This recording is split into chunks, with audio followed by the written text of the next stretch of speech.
반갑습니다. 송광입니다. 오늘은 미륵지연에 대해서 살펴볼까 합니다. 미륵지연 그러면 그 생각나는 곳이 있죠? 저 전라도 큰 그 법당이 있지 않습니까? 바로 저 법당, 모악산 그 금산사의 삼청식 법당입니다. 이 미륵전은 미륵부처님을 모신 곳이다. 미륵부처님의 궁전이다. 이런 말이죠. 그러면 이 미륵이라고 하는 분은 도대체 어떤 분이냐? 이제 이걸 먼저 알아야 될 것 같아요. 사실 이제 미륵부처님이 모셔져 있는 곳이라 할지라도 미륵부처님이 어떤 분이십니까? 라고 묻는 분을 저는 별로 보지를 못했어요. 왜냐하면은 제가 있는 것도 확실한 건 아닙니다만은 조성 솜씨로 봐서는 고려 말기 양식으로 보이는 미륵부처님 입상이 꽤 이렇게 장대한 입상이 모셔져 있거든요. 그런데 와서 보는 이들이 어느 부처님이냐? 그럼 미륵부처님이시다. 미륵부처님이 어떤 분이시냐라고 하는 질문으로 넘어가질 않아요. 그래서 궁금점이 없는 것도 참 좋다. 어떤 경우는 왜냐하면 우리 같은 사람이 편하니까 이런 생각도 듭니다만은 자, 여기서는 공부하는 시간이니까 좀 자세히 풀어보도록 하죠. 미륵. 이 미륵이란 말은 참 역시 마찬가지로 우리에게는 친근하고 아주 익숙한 그런 부처님의 존어죠. 그래서 이 미륵 신앙이 고려 말 이럴 때부터 상당히 많이 있었고 또 역사상으로도 미륵 신앙의 장점도 있었고 미륵 신앙의 단점도 있었고 또 신흥 종교가 일어났다 그러면 보통 미륵 부처님의 화현, 출현 이러면서 막 일어났었습니다. 그래서 미륵이라는 말은 이래저래 우리에게 친근한 말입니다만은 미륵이라는 말은 사실 인도말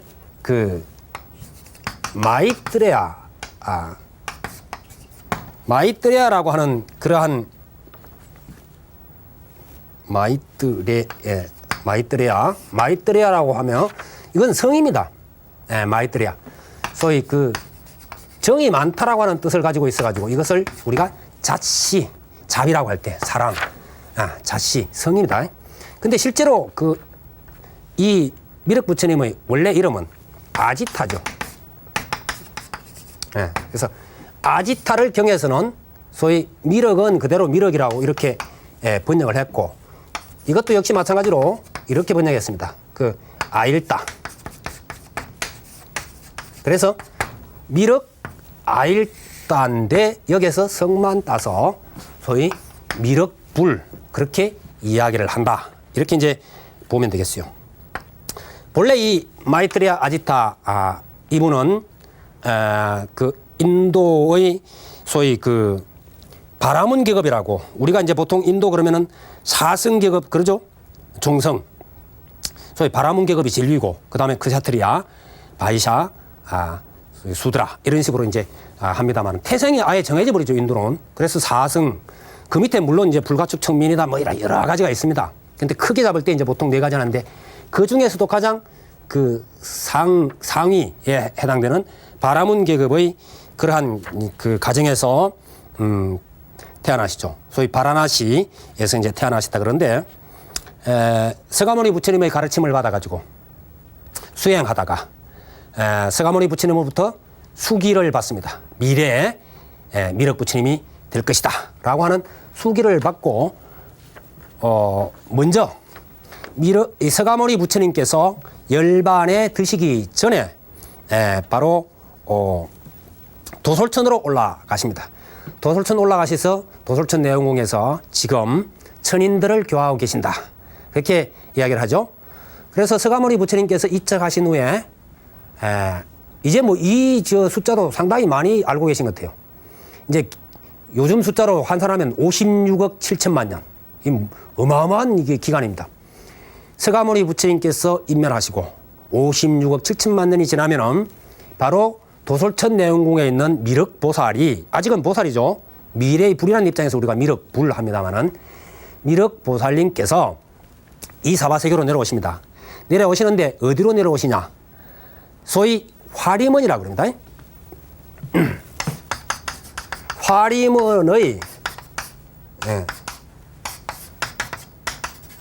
원이라는 것은 정원 뭐 이런 뜻이도 동산 뭐 화림원의 용화수라고 하는 큰 나무 예. 용화수라고 하는 이 나무 아래에서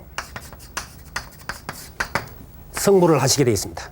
성불을 하신 후에는 3번에 걸쳐서 소위 그 설법을 하시는데 3회의 설법으로 제도되는 중생이 얼마냐? 272억. 네. 272억이라고 하는 어마어마한 숫자를 소위 그 제도하신다 그럽니다. 이때 사람의 그 수명이 야, 비현실적이다 이렇게 생각할지 모르지만은 미륵경의 설명입니다. 사람의 수명이 8만 세입니다. 예. 이때 태어나셨으면 참 좋겠죠. 8만 세. 그 다음에 미륵 부처님께서 세상에 계시는 해가 6만 년. 예. 이렇게 됩니다. 이거는 사람의 숫자고 미륵 부처님 이 세상에 머무시는 기간입니다.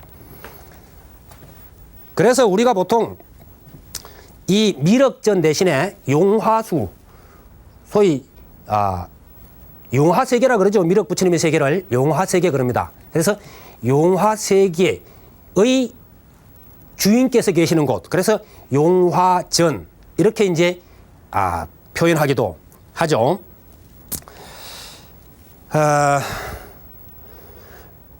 우리가 이제 그 미륵 부처님은 참 우리가 친근한 곳인데, 이 친근한 그러한 부처님이신데, 사실 협시보살님들은 좀 우리가 잘 알려지지도 않고 또 경전에서도 자세한 설명이 없어요. 뭐 경전에서 뭐 법화림, 대묘상보살 혹은 묘향, 법륜보살 이렇게 이제 이야기하고 있지만은 그분들이 어떤 분들인지 하는 것은 자세하게는 문수, 뭐 보현 이런 분들처럼 자세하게는 이렇게 알기가 좀 어렵습니다. 자, 지금 우리가 지금 보고 있는 것이 그 법주사 용화전 안의 미륵방가 사유상이 되겠습니다. 미륵방가 사유상. 사실 이제 저것은 뭐 우리가 국보로 되어 있는 박물관에 소양된 그 부처님의 존상하고 뭐 비슷한 그러한 이제 존상입니다만은 사실 이 미륵방가 사유상은 우리나라의 대표적인 그런 불상이라고 볼 수 있죠. 석굴암 부처님과 더불어서. 그래서 참 그 아름답고 참 멋들어진 그 모습을 보면서 참 환희할 텐데 불행하게도 이 박물관에 가서 모셔져 있어가지고 우리가 조석으로 그 말하자면 공양 올리고 친견하기가 조금 그 어려워서 안타깝습니다만은 어쨌거나 뭐 우리가 도처에서 볼 수 있는 미륵 부처님의 모습을 우선 좀 살펴보면은요. 미륵전으로 표현된 곳이 이제 금산사랑 아까 대표적으로 이제 봤고요. 이제 범어사 같은 곳에서도 그 미륵전이 있습니다. 미륵전이 있고요. 도갑사 같은 곳, 월출산 도갑사죠. 월출산 도갑사 같은 경우에도 미륵 부처님이 모신 미륵전이 있는데, 근데 이제 이 도갑사의 경우는 좀 특이해요. 도갑사의 미륵전에 가보면은 그 안에 모셔져 있는 부처님이 미륵 부처님이 아니고 서가모니 부처님이십니다. 근데 예전부터 그 서가모니 부처님을 그쪽의 사람들은 미륵 부처님이라고 불러왔어요.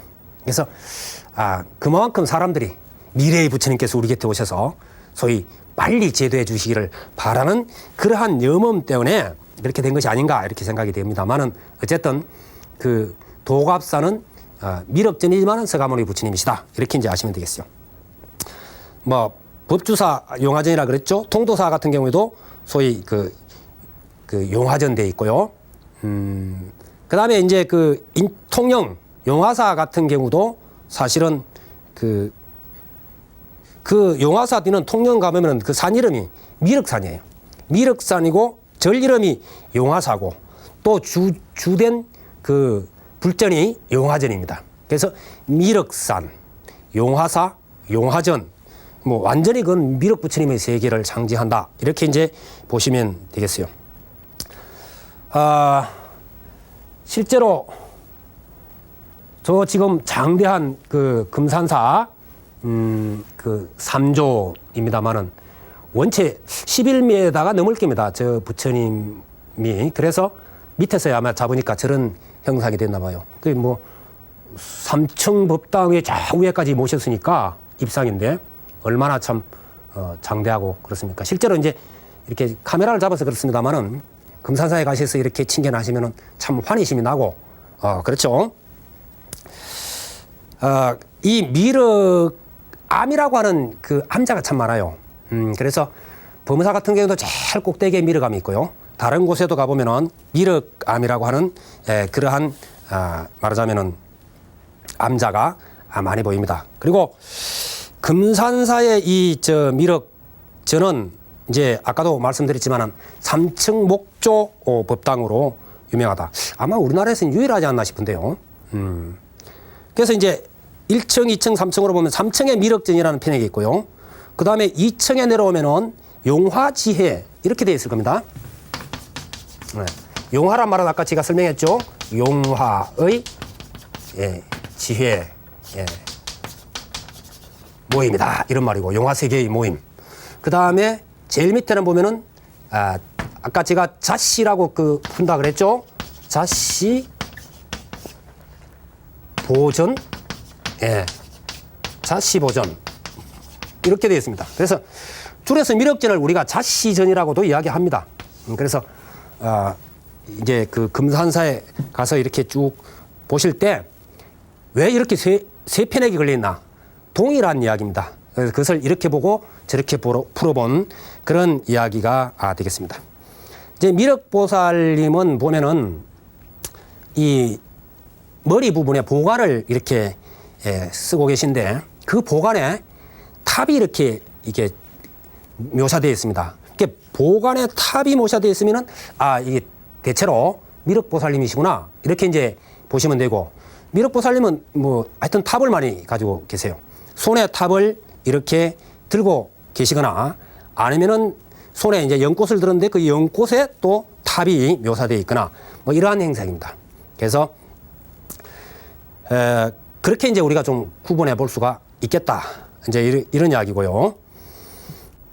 이제 그 법주사 같은 경우에는 용화전에 미륵방가사유상을 모셨지만은 사실 예전에 미륵 대불이 있었는데 지금 청동으로 그걸 다시 조성해 모셨죠. 그래서 미륵불로서는 뭐 세계 최대가니까 청동 미륵 입불상으로서는 이렇게 됩니다만은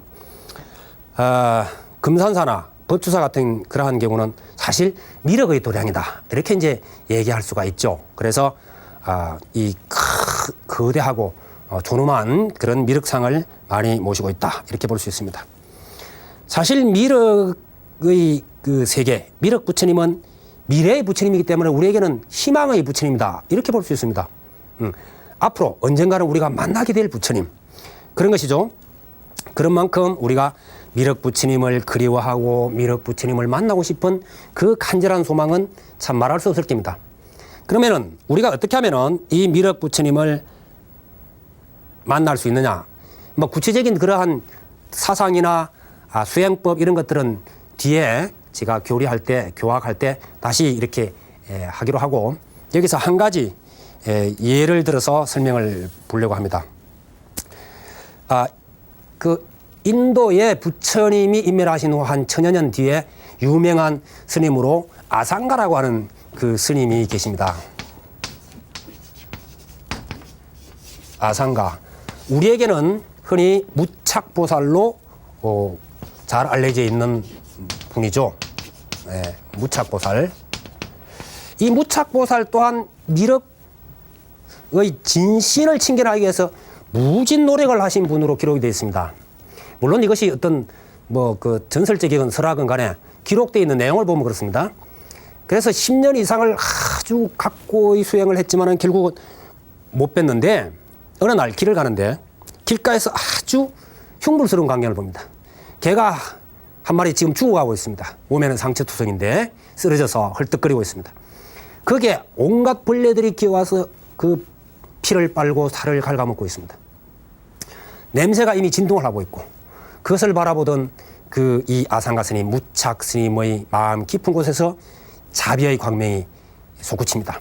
그래서 그 지나가던 행인에게 당신의 가사를 벗어주고 소위 칼을 하나 구합니다. 칼을 구해서 그 자리에 주저앉아서 허벅지 살을 도려내가지고 벌레들을 그 살로 옮겨줍니다. 개에 붙어있던 벌레들을. 바로 그 순간 큰 냄새나고 말하자면은 흉물스럽던 그 광경이 갑자기 찬란한 광명으로 바뀌면서 미륵보살님께서 현현하십니다. 그래서 무착 스님에게 그런 이야기를 하죠. 이제까지 그대의 마음의 눈이 심한이 밝아지지 못해서 내가 항상 그대 곁에 있어도 보지 못하더니 오늘에야 비로소 나를 제대로 보는구나. 자, 이제 나와 함께 소위 나의 옷을 잡고 도솔천으로 올라가자. 이래서 도솔천에 올라가셔서 많은 법문을 들으시고 내려오셔서 정리를 하시고 사상의 흐름을 잡으시고 그랬다고 그럽니다. 실제로 유명한 또 교학을 정리하신 분이시고요. 그런데 우리가 미륵부처님을 칭견하는 그 근본 열쇠가 무엇이다 하면은 지금 이 무착 스님의 마음에서 발동한 바로 자비의 광명. 그 자비의 광명으로 인해서 우리가 밝아진 마음의 눈. 이것이 바로 미륵부처님을 뵐 수 있는 중요한 열쇠가 된다는 것을 아시면은 언제라도 미륵부처님을 칭견할 수 있지 않을까 생각됩니다. 여러분 성불하십시오.